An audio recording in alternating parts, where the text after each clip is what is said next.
ఈ కార్యక్రమానికి ముఖ్య అతిథిగా విచ్చేసినటువంటి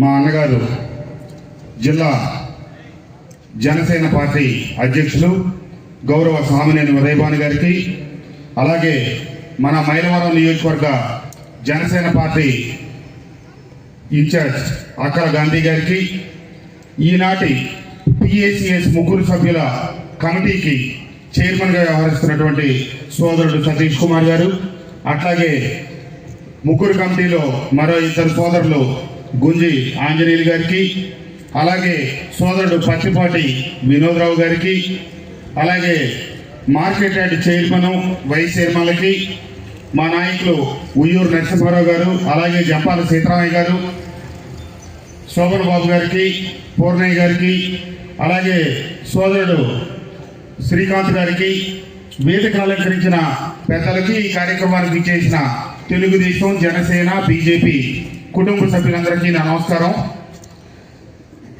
ఈ సొసైటీలు అనేది రైతుల కోసం, రైతులతో ముడిపడి ఉన్నటువంటి ఒక సువర్ణ అవకాశం. చైర్మన్గా ఎన్నిక కావటం, కమిటీ సభ్యులుగా ఉండటం, మైలవరంలో ఉన్నటువంటి 28 సొసైటీల్లో కొన్ని ఆర్థికంగా నిలదొక్కుని ఉన్నాయి, కొన్ని నిలదొక్కుంటా ఉన్నాయి, కొన్ని ఆర్థికంగా స్థిరంగా ఉన్నాయి.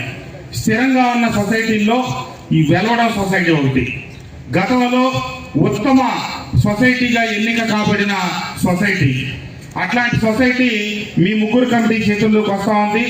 మీ ప్రధాన కర్తవ్యమైనటువంటి రైతన్నలకు సకాలంలో లోన్లు ఇవ్వటం కావచ్చు, ఎరువుల పంపిణీ కావచ్చు, పురుగు మందుల పంపిణీ కావచ్చు, ఇత్యాది విషయాల్లో రైతులందరికీ తలలో నాలుగుగా ఉంటారు. రైతుకు కులం లేదు, రైతుకు మతం లేదు, రైతుకు పార్టీ లేదు. ఎన్నికలప్పుడే ఈ విషయాలన్నీ. మిగిలినప్పుడు అందరూ అన్నదమ్ములుగా కలిసి సోదర భావంతో కలిసి పనిచేయాల్సిన అవసరం ఉంది. తప్పకుండా దీని చరిత్రలో మైలవరం నియోజకవర్గంలో అప్పులు లేని సొసైటీలు ఉన్నాయి తప్పితే నిల్వలు చేసుకున్న సొసైటీలు ఏమైనా ఉన్నాయంటే ఈ వెల్లడా సొసైటీయే. 9 కోట్ల పైసలకు ఈ సొసైటీకి డిపాజిట్ రూపాయల డబ్బు ఉన్నాయి. కాబట్టి ఈ 9.5 కోట్లు 12 కోట్లు అయ్యేటట్టు రైతన్నలకి సకాలంలో మనం కనుక రుణాలు ఇవ్వకపోతే వాళ్ళు ప్రైవేటు వడ్డీల మీద డిపెండ్ అయ్యి ఆర్థికంగా నష్టపోయే అవకాశం ఉంది. కాబట్టి మీరు పూర్తిగా అనుసంధానం చేసుకోవాలి. మీకు ఏ సమస్యలున్నా శాసనసభ మా కార్యాలయానికి సంప్రదిస్తే తక్షణం మీ సమస్యలు పరిష్కారం అవుతాయని చెప్పి తెలియజేస్తూ, ఈ గ్రామంలో చాలా భిన్నమైన గ్రామం వెలవడం మైలవరం నియోజకవర్గంలో. ఆ రకంగా పోలిస్తే ఈ రాష్ట్రంలో కూడా భిన్నమైన గ్రామం వెలవడం గ్రామం.